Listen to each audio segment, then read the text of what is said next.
Happy Monday, gamers.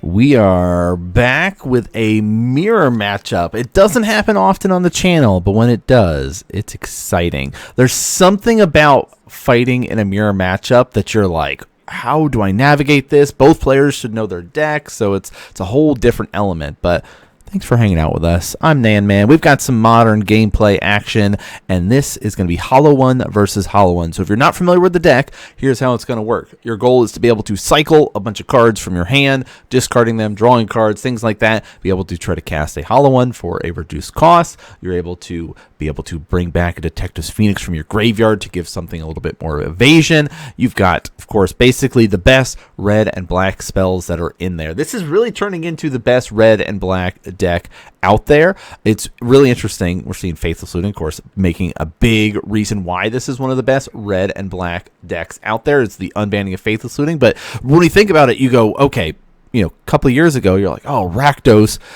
the kind of style that it is using the cheap elementals to sneak them into play and grief people and fury people. Those are gone. We don't have to worry about them anymore. So Rakdos kind of really fell off, and it was like, if you want to play a black deck in Modern, a lot of people were going, well, Frogtide is the way to go. Now we're seeing this kind of other resurgence. Of course, Frogtide is the best deck, but what a turn. What a turn. Oh my gosh. Hey, can I play Affinity for a second? Here's all my artifacts. 2 baubles and 2 hollow ones for the price of for free. I got 1 card in hand. What? What? I don't know. If you're sitting on the other side of it and you're looking at that, you're probably just like in a panic. Like, I don't think my hand is fast enough anymore. So here's addition. This is going to be the cool thing about this mirror matchup, is that both players have a slight variation in their list. So we've got Tiny Bones here. When an opponent discards a card, exile it from the graveyard with a stash counter. During your turn, you can be able to play those cards from exile. Any mana can be cast to spend those spells. Now, you're running things like Burning Inquiry and things like that, so your opponent will be discarding stuff. But this is one of these cool little, there are flex spots within the Hollow One shell, and both players are playing some slight variations. We're seeing Tiny Bones as one of those variations. The other side is going to be running like Flame Blade, Adepts, and things like that. So we're going to see whose build is going to be better when it comes to the variations for the mirror matchup. Now, mirror matchup brings about so many different elements to it because, again, both players know their list and they know their decks and they know how they should be functioning. So there are some elements of like, oh, maybe I need to hold back some mana. We see a trying to cast a lightning bolt for the price of for free with a block. Just wait a minute, I have no mana. I can't actually cast that. Just kidding. Let's roll it back a second and really make sure we're doing it the right way.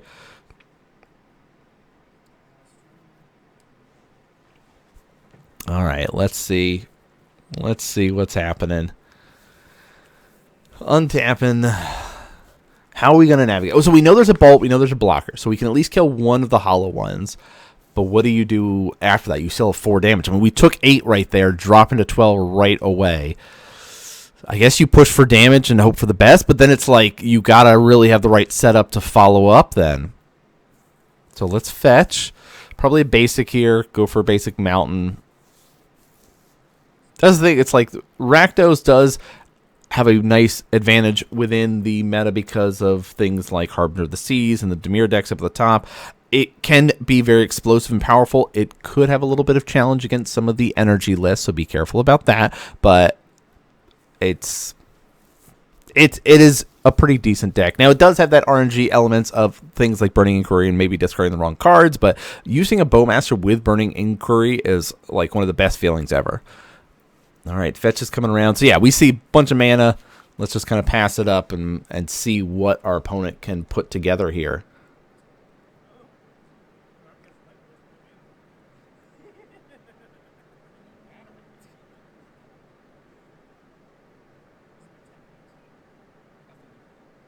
I like the swamp choice too. I love the little window swamps, I love the window basic lands from the unsets and things like that. I like the one that has the brown border. I can never remember the difference between unhinged, unglued, and what's the last one? Unfinity.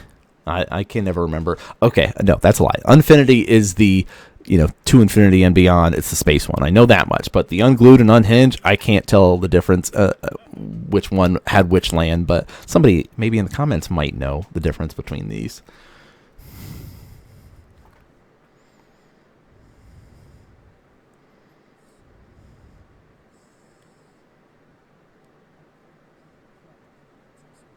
And there's the collecting of evidence. So Detective Phoenix is going to be bestowed. We're going to bring this back from the graveyard. You have to get rid of 6 mana cost, which works out really well when you're cycling Street Race and you're doing things like that. We're going to get a little bit of a response. Bowmaster will ping this guy. Then we're going to be hitting it with a lightning bolt. Now, a response, cycle Street Wraith. So we're in this big, actual wizard battle taking place. There's another cycle of a Street Wraith. We're just going to keep it going.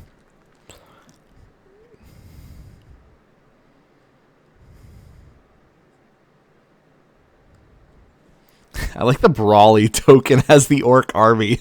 And there's the bolt that we knew was there for reasons. We're going to be able to kill this. Now, there is a little bit of check. If we're trying to bestow this and the creature dies, is it still... there was a big discussion about this when Nadu is running around and things like that. But they are double-checking. And okay, what about Defex's Phoenix? If I'm trying to bestow something, the creature that I'm trying to bestow it on dies. Then it goes, yeah, it just enters as a creature. It's still an enchantment creature. It just no longer is enchanted to something. The enchantment, yeah, it's just there. So 2 extra damage with evasion there with the flying, but we got rid of one of the hollow one, so now we just got to deal with another one.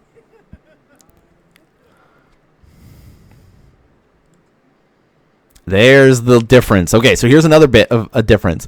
So Inti is in this list. Now, whenever you attack, you may discard a card. When you do, put a +1 counter on target creature. So it gains trample. So you can be able to, hey, I'll discard this. We're going to give this +1/+1 and give it trample. Whenever you discard 1 or more cards, exile the top card of your library, you can play those cards. But this is where we can start really pushing for damage.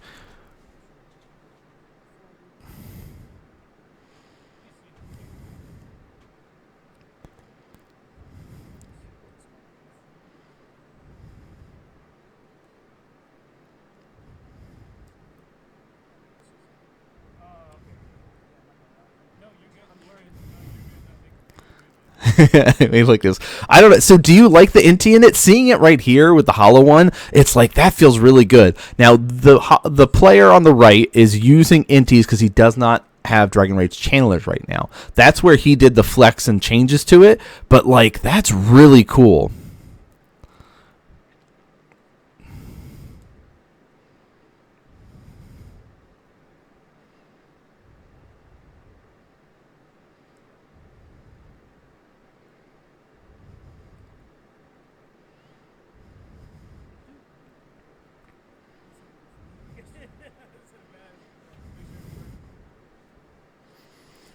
All right, so how do we go into 4? That's the window here where you're just all right, is that enough? Can we just are we winning? Are we closing out? The trample is really nice.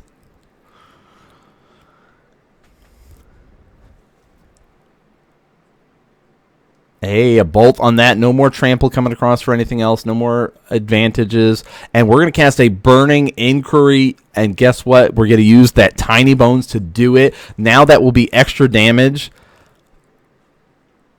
So we get to have Orcish Bowmaster be able to ping for extra. Now, there was I think a bobble trigger too, so their life totals and the Orc army could be slightly different here.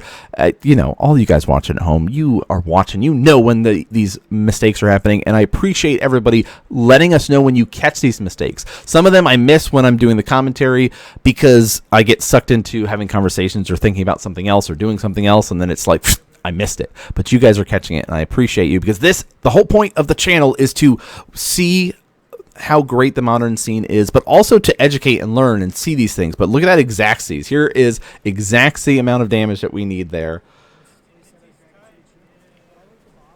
Bam, bam, bam. All right, now we're getting into the sideboard action. Now, sideboard's going to get things really crazy really quickly, so we're going to be seeing...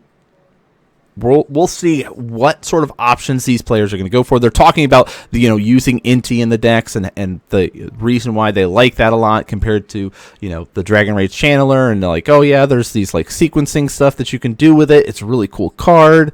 But we've got our player on the left, currently up 1-0 here in this best of 3. Also, speaking of, since this is a best of 3, everyone that's still with us watching, we are going to be doing a special episode on Thursday that's going to be a best of 1, and then we're going to do some deck looks. We're going to look at each other's decks, more or less, variations close to them as best we can, and talk a little bit more about sideboard options, what you should be bringing in certain matchups, things like that. Specifically, kind of get more of that discussion going. And if people like that type of video, maybe we'll start sprinkling it in with a little bit more in the coming weeks, coming months, maybe once a month or something like that we will do. We'll see. We'll see.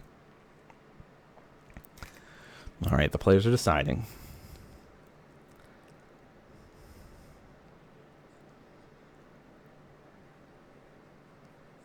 Well, I love it. Look at this Spider-Man meme. Leyline of the Void. Just let's point and, oh my gosh. Who can land a threat quickest? That's the name of the game now. It's like, all right, your graveyards don't matter. Will you have actually effective cards? That means no more Detective Phoenix coming back. It means no more flashback of Faithless Looting. So it's going to be a little bit of a challenge. We'll see who can land the threat. Who can land a hollow one first is probably going to be it.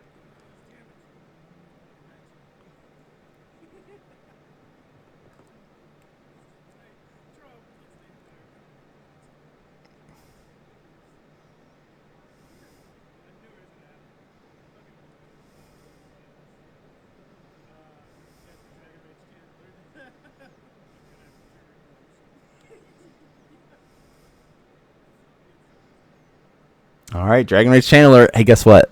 Delirium never happening this game. So that's always going to be a 1-1 forever.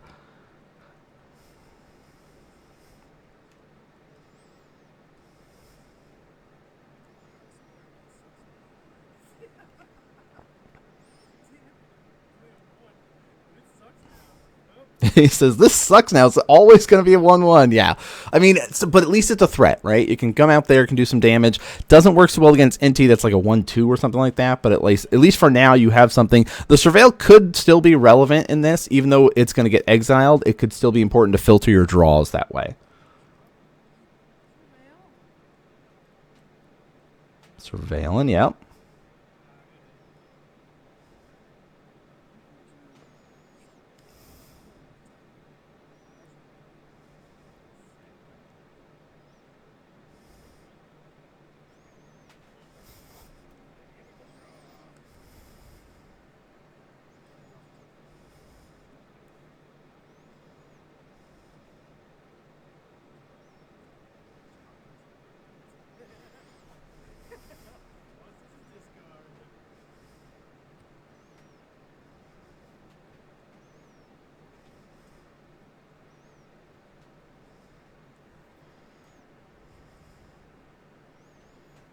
All right. The debate. So look, we see the hollow one in hand. So now it's the question of what sequencing can we do to be able to hit and be able to get that hollow one out.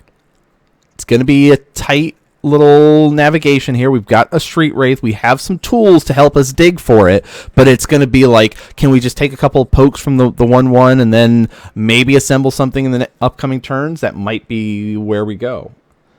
Let's see. Do we have a... Oh, we already have Faithless Looting, so we're good. So we get the Faithless Looting. That's 2 draws, 2 discards. Oh, a Fear of Missing Out. That's another difference. Hollow One players not running the Fear of Missing Out on our left, but they are on the right. So just like these cool little like nuance cards between both players. But the ley lines are coming in clutch here.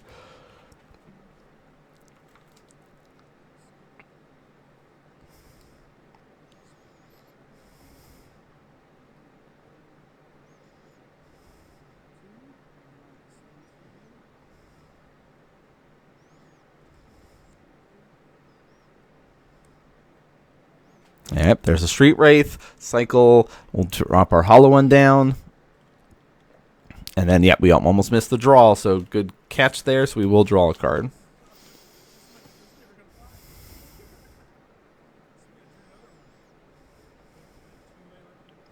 What am I going to play? 2 Ley Lines of the Voids and just drew another one here? No, that's the downside where you have these and like, oh, this would be great for Delirium, but my opponent already has theirs out, so now I'm kind of stuck. And now you're sitting with a 1/1. Yes, you can go for blocks. You of course have the Lightning Bolt action, so you could do the trade just like we did in game 1. But things are looking tough right now. All right, let's do some more fetching, setting ourselves up.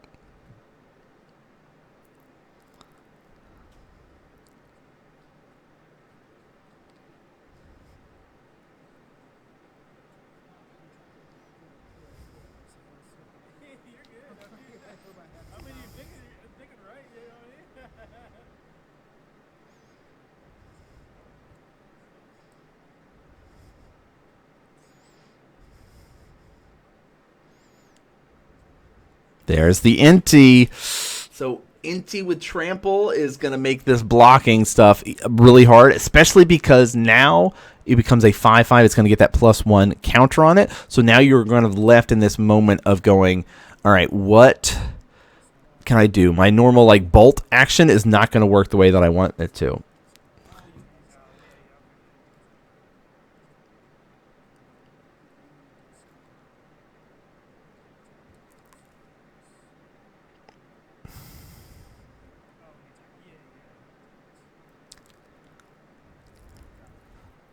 Let's drop the counter, push for 5.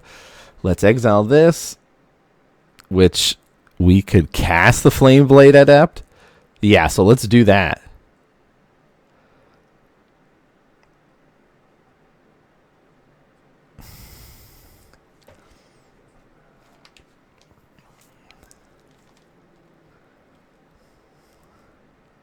So we've got a big advantage right now.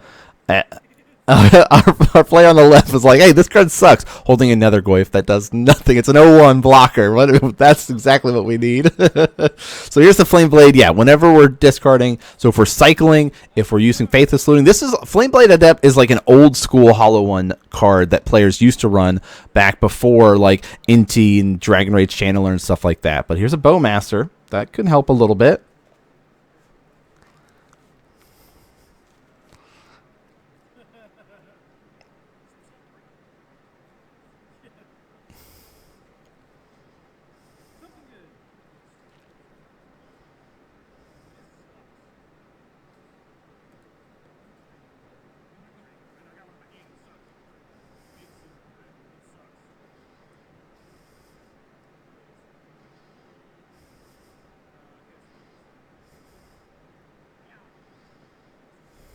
All right. Can we get some extra damage here? Can we do something? We're digging. We're trying to find something. I mean, we're now at least assembling blockers. Things are becoming a little bit easier.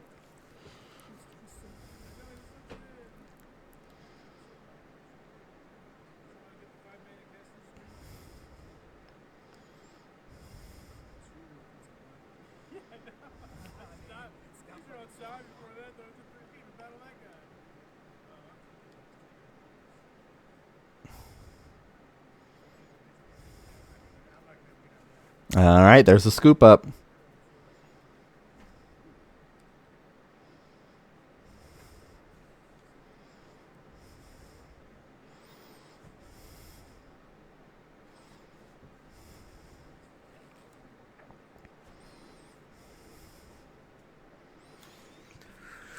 Okay, so that game it was a lot less commentary and discussion going on for that one. Part of it was just like it was Spider-Man memeing each other and who can assemble the biggest threats quickly, and a big part of that was the Hollow One stuff. So now we've got game. Oh, it's happening again.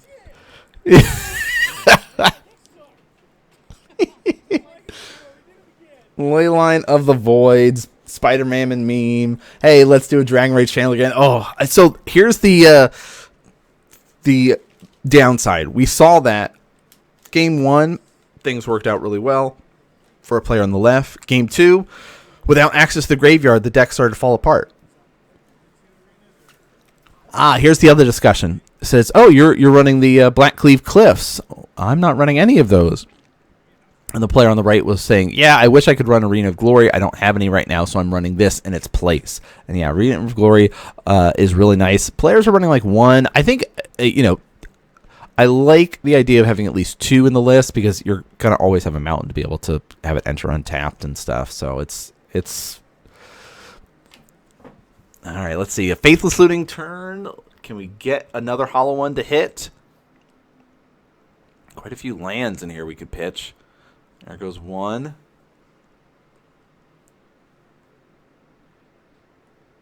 No hollow one, though. There's another one.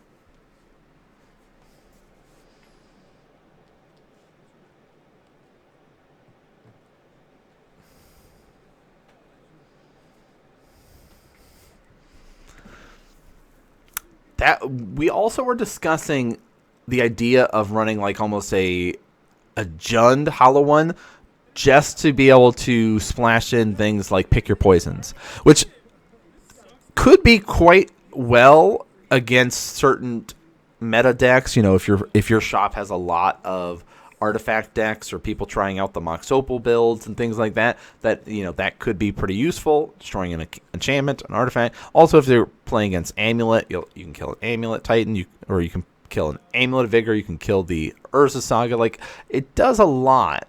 It is sorcery speed, but in this case, if you can pop your opponent's ley line and then just get ahead and snowball the game, that could make all the difference here.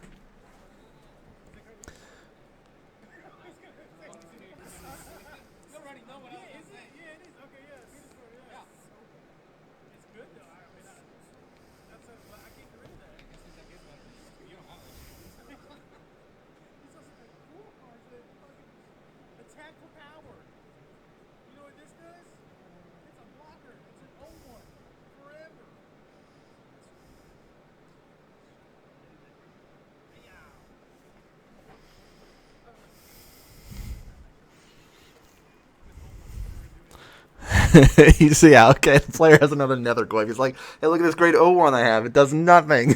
I was like, it blocks until Enti comes out and gives something trample, and then it doesn't really matter. All right, so again, it's basically who can assemble the big enough threat. Hollow ones are 4/4s. That works really great. Nether Glaive's an 0-1. It's a nothing. It's not even worth even putting out really on the battlefield here. Bowmasters are going to make a big difference in this matchup too. It's so like trying to keep your mana up in case your opponent is going to go for a Faithless. They're going to start cycling Street Race and try to cast a hollow one. You want to be able to shred and deal a lot of damage because that Orc army is also one of the big heavy hitters that the deck has access to in the mirror matchup. So both these players are kind of aware of this access and know kind of where they've got to go from here and how they kind of have to navigate these next couple of turns. But here's a Burning Inquiry. Uh-oh.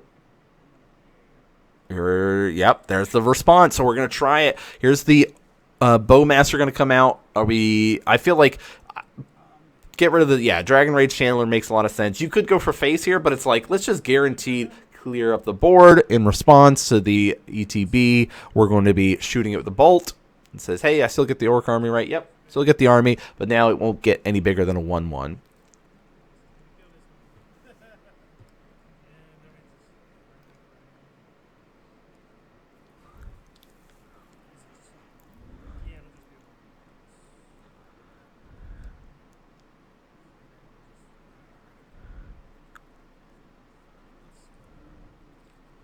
All right, draw 3. Now, do you look or not? I'm one of those players that doesn't look. I'll draw my 3, shuffle my hand up, and lay it out like this, where I know some players want to see the cards that they're getting. I'm just like, nah, it's random. Let's see it.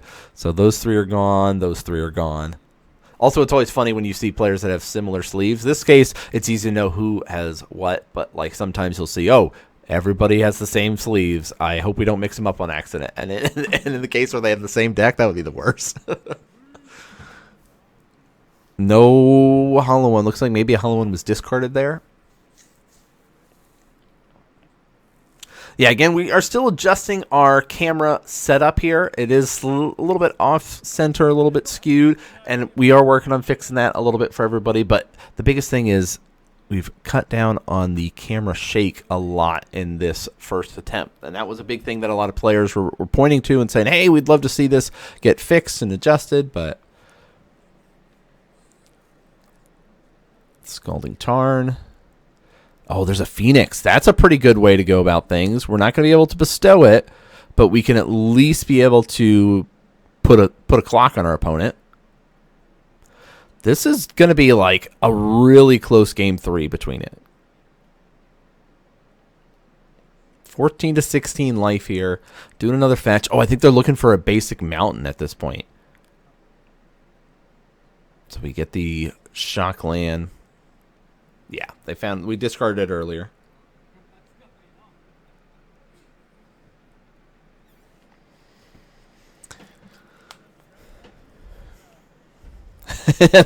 our player on the left is like, I guess it's about time I drop and go play One Piece. All right, so yeah, there's the Hardcast Phoenix, and we're going to push for some damage there. So we're going to be shooting, doing 3 damage coming across here. I like the idea of just hardcast on the Phoenix and go. There, we saw like the Faithless Lootings and other things in hand that you could opt for here, but it's just like, because again, you do have that option of going, well, my opponent's tapped out, they can't Bowmaster me, they can't do anything like that. Oh my gosh, there's the bobble. We reveal, if you couldn't hear from the, I've got the volume turned down, but if you could not hear, there's a lava axe on top. So he says, I am not keeping any creature alive. No. Lava Axe is another one of those great sideboard techs. And that, that does play a huge factor in the mirror matchup. Also, just like the way players navigate and try to approach, being the first to act and react makes a huge difference depending on the decks and depending on what's happening on the battlefield. And now they're talking about, oh my gosh, why doesn't Bowmaster have reach? That's crazy. Bowmaster is good enough already.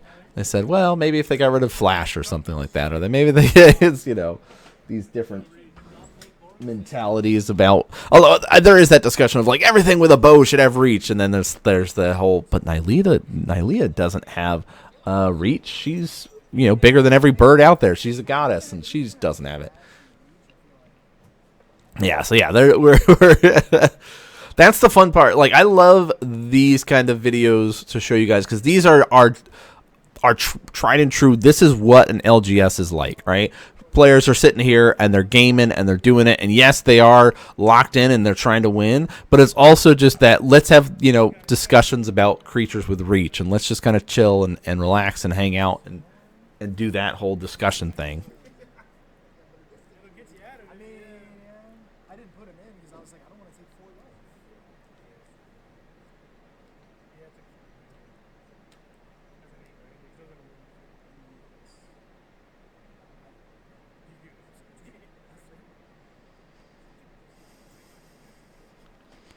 All right, here's the Bowmaster. Can we swing things here? We're going to try to shoot the Orc Army, and that's going to immediately get hit with a Lava Axe, of course. We knew that was coming, but, trying to get that in there is nice. The access to Arena could actually swing things. I mean, if we get another mana and get a Street Wraith or something like that, we could put a really crazy clock going on our opponent here.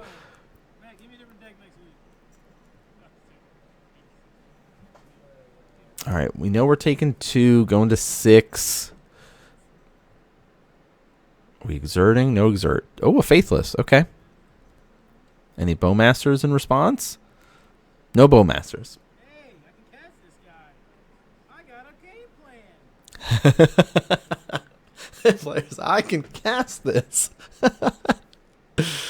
And then that's the other option of what do you discard off the Faithless? Like, how do you navigate the next couple of choices, knowing that whatever, like, being able to get things back from your graveyard makes Faithless Looting so much better. But there's the hollow one, so we do get to land the big threat. We did not do an exert on it though. Let's poke for 1. 8 to 15.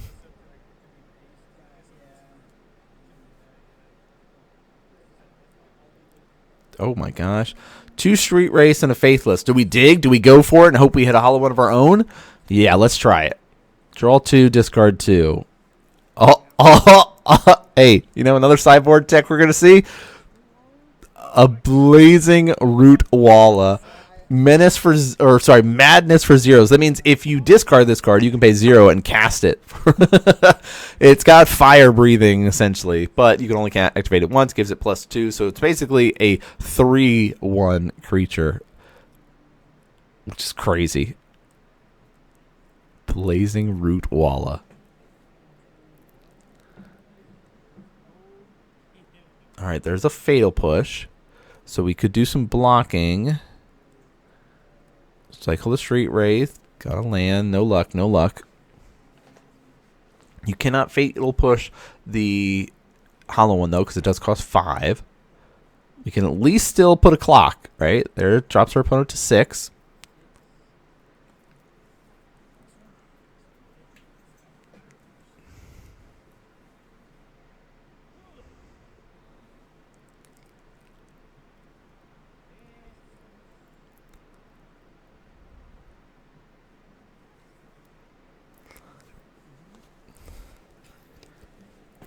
All right, let's see. Yep, let's push and kill the Orc army.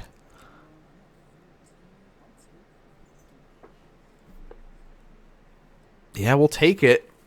Our opponent's at 6. We can put them to 1 next turn. Oh.